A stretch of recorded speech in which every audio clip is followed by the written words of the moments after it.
Hello, and thanks so much for joining us for our presentation today, an SFL analysis of emergent bilingual sixth grade students' persuasive writing. I'm Dr. Beth Dillard. I'm here today with my colleague, Dr. Jennifer Green. We are both at Western Washington University, which is in Bellingham, Washington. That's in the upper northwestern corner of the US, just across the border from our colleagues at UBC. And we're excited to share with you some of the things that we've been looking at. So I'm going to hand it over now to my colleague, Dr. Jennifer Green, to get us started. Our setting and context for the study that we're going to share with you took place in a rural school district in the Pacific Northwest in a sixth grade classroom. And it was actually two groups of sixth graders because there's two sixth grade teachers. One taught English language arts and social studies, and the other teacher taught math and science, and the group of students just swapped. And so we focused on the teacher teaching the language arts and social studies. And prior to their writing, the students had learned all about the American Civil Rights Movement, and then they were asked to write an essay on was the Montgomery bus boycott effective? And this was a pre-assessment leading into a unit on persuasive writing. And so we wanted to know, how do multilingual students use interpersonal and textual metafunctions in persuasive writing? So WIDA is central to our analysis. Well, what's WIDA? So WIDA is a comprehensive set of English language development standards that is built around functional language. So in the United States, we don't have a national system of standards or curricula. But in this particular case around English language development, we do have the majority of states and territories and many sovereign tribal nations that have adopted WIDA. So, like I said, WIDA is built around a functional approach to language, and as such, it includes a lot of concepts and terminology that we as SFL scholars recognize, which is really exciting. So WIDA is organized, the standards are organized across a couple different axes, if you will. So first of all, along grade bands. So how does language shift and change in schools as students go up through the grades, through the years? Also, how does language shift and change in different content areas? So for example, how might we use language differently in a language arts context than, say, in a science context? And then finally, WIDA really drills down to thinking about what they call key language uses, but what you might think about as genres or macro genres. So WIDA zeroes in on four of those, the four that in U.S. schools tend to predominate as far as what students are expected to be able to both make sense of and also produce. So you can see the genre of narration. We see a lot in language arts across the grade bands. The inform genre we see also across the grade bands for language arts, but sort of centralized in the other content areas in the younger grades, which interestingly, when you look at explanations, you see that there's a bit of a shift starting in the second and third grades here in the US to having students explain processes and things that they're making sense of, as opposed to just informing. And then finally, we see argue or persuasive writing and speaking here that grows as you get into the older grades. And so what we did is use this framework to analyze student writing samples. You'll notice that the student writing samples came out of a persuasive writing unit. And we're going to show you some of the observations that we made when we put those language samples next to the different language functions and features of an argumentative genre. This is one sample essay that one of the students wrote, and this is the focal student that we're going to be and this essay is one that we're going to be coming back to over and over again throughout the rest of this presentation. And we actually really looked deeply at three of the students' writing, and so we're going to talk a little bit about the other two students as well, but Again, we're going to keep coming back to this particular essay. So if you would like to take a moment, pause the video and read it, and then hit continue, and we'll keep going with the presentation. So as Beth mentioned, WIDA has these four main genres of writing, and one is argue or persuasion. And there are four main functions within that. They're introducing and developing claims and acknowledging counterclaims, establishing and maintaining a formal style, supporting claims with reason and evidence, and logically organizing claims. And so when we looked at the three essays, we saw that the students pretty regularly contributed to and used specific language features that introduced and developed claims and established and maintained a formal style. They did some, but not quite as much, logically organizing claims with clear reasons and evidence and offering a conclusion. In the area that some didn't do any in this area, or they did just a little bit, using a little bit of the language that supported claims and reasons. And so we're going to look at some specific examples of these four functions. So the first one is introduce and develop claims and acknowledge counterclaims. And our focal student, who is at the developing level of language, so that kind of in that middle, progressing, developing range. She is a multilingual Russian speaker, and she was able to use declarative statements to frame the topic, use noun groups to provide detail, and used synonyms and repetition really to maintain cohesion. She did not introduce any alternative points of view, and therefore there were no connectors to those things. And so the color coding that you see on this slide, you will see again in the essay. So here you can see the one, so they're all declarative statements pretty much in this essay, but we're really looking for a declarative statement that is introducing the claim specifically. And so yes, it is answers the question, whether it's an effective form of protest. These three highlighted in yellow noun groups give some more detail specifically around the topic. And then you can see the words in red go together like boycott, protest, and Montgomery bus boycott, and that helps with cohesion, along with African Americans, they, black drivers. And then we also have the laws in that lighter blue. So you can see some examples of cohesion throughout. The second feature of argue is establishing and maintaining a formal style. And this is done through the use of first, second, and third person for different reasons, using authoritative declarative sentences, and then to evaluate and interpret, and then using language to adjust the intensity and strength. And so things are either underlined, italicized, or bolded. So the underlined part, you can see that's her use of first person. So there's a sad truth among us, that really brings the reader into the topic and the conversation. The rest of it is really in third person, so we didn't underline all of it. Italicized was, as you can see, is to evaluate and interpret events.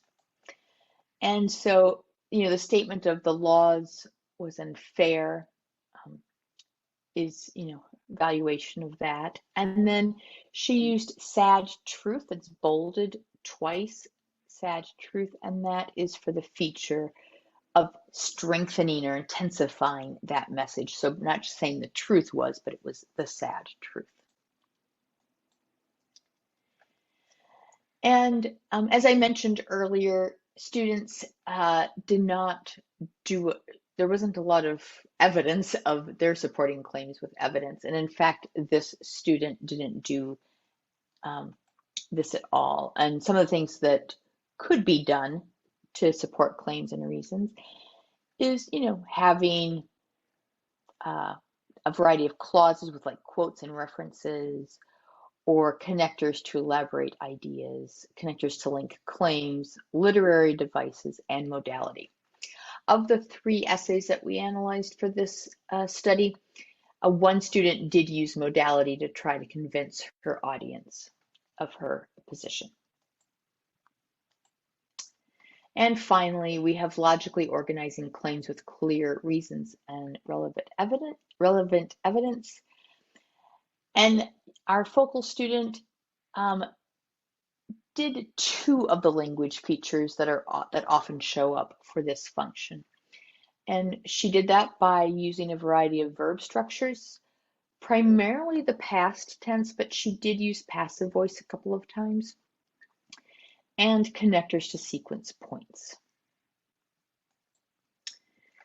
All of her passive was around being arrested. So they was arrested, Rosa Parks got arrest, and Claudette Colvin got arrest.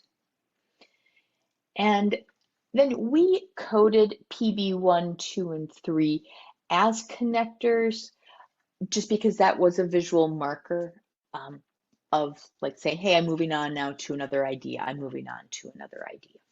So this one example highlighted what we saw across the writing samples that we looked at. Students were able to enact some of the language functions and features that you would expect to find in a piece of persuasive writing. I want to briefly return to the WIDA framework, just simply to point out that by the time students get to 6th grade, they have perhaps had more experience with writing information text than with writing persuasive or argumentative text.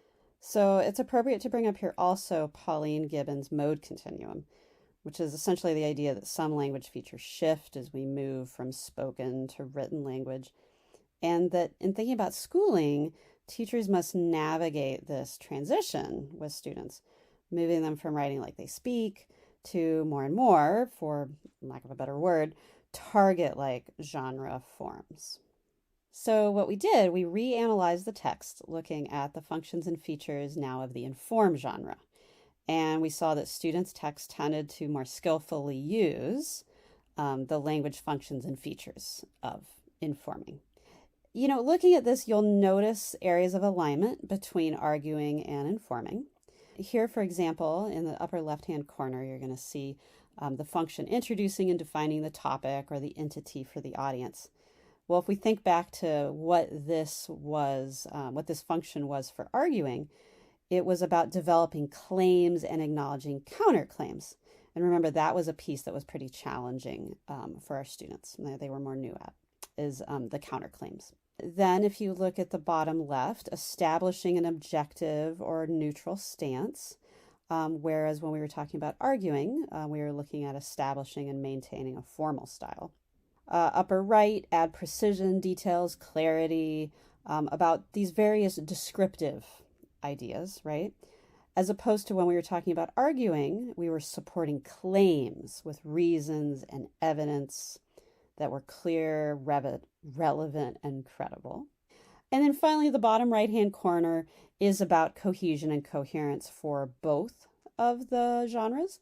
But you'll notice that here we're talking about developing it throughout the text, whereas with argument, the cohesion is really narrowed in to thinking about logically organizing claims with reasons, with evidence, and then concluding in a strong, persuasive way.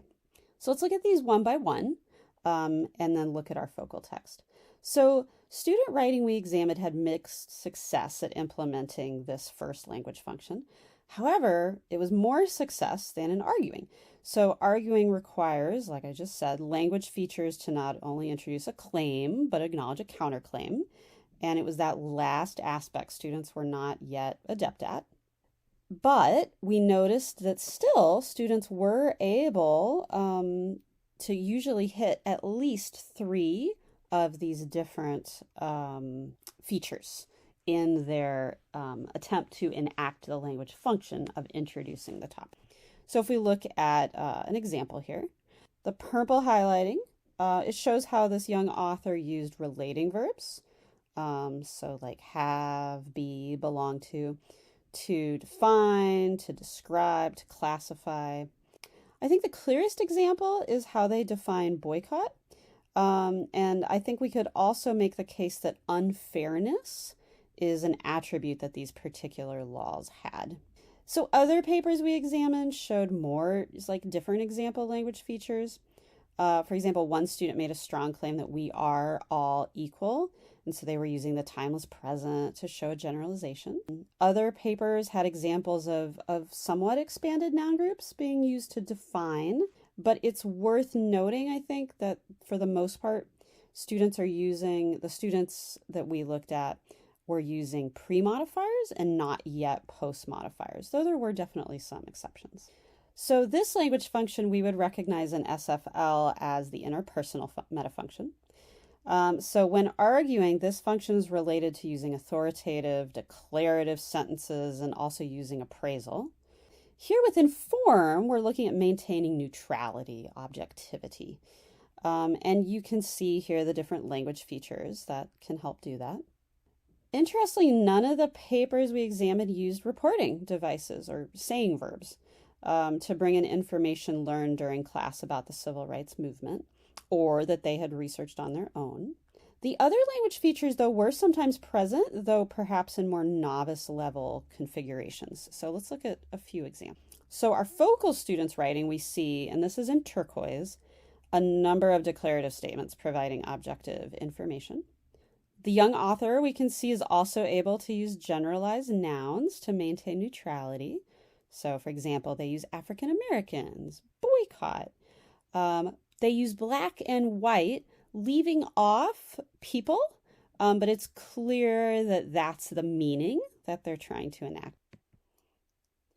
So then moving on, thinking about adding details, we saw that students were really strong at this. In the papers we examined, students included examples of all of these except for visuals, which wouldn't have been an appropriate fit for this particular task. So let's look at some examples.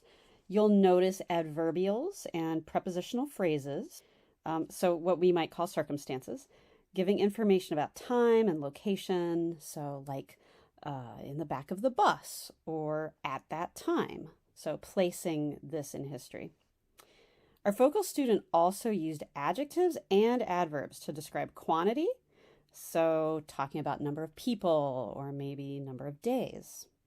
And then in green, you'll notice expanded noun groups where the student was adding some precision to their writing. Then finally, thinking about cohesion, we can see students were able to engage in reference and organization appropriate to an information text. And so the part that I really want to highlight is in this second line. So they say, why, including number of the laws was unfair, the started of boycott, the persons who changed the laws.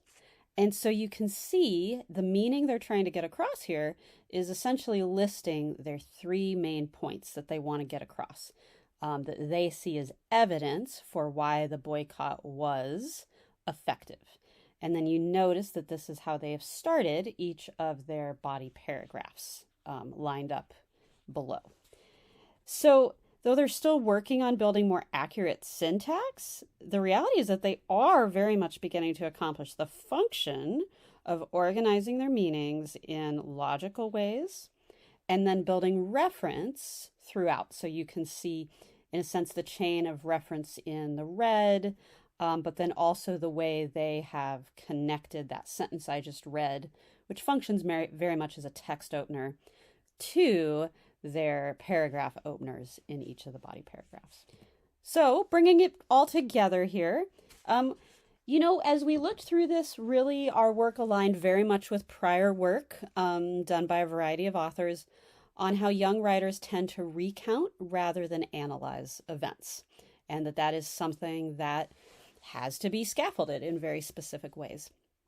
And WIDA, we are really excited about how it's providing a concrete framework for teachers. It really helps them visualize those form meaning mappings by helping them see what those functions might look like. And I think that is adding a step that for a lot of teachers has been missing of what does it look like to find cohesion in a text? What does it look like to add detail? What does that, rather than just telling a student, add more detail? Well, how? what might that look like? And so I think there's a lot of exciting work ahead for us in SFL who are also working in teacher education to make the language of functional language more and more accessible to them as they then work to make the different genres we tend to use in schools more and more accessible to students. Thank you so much.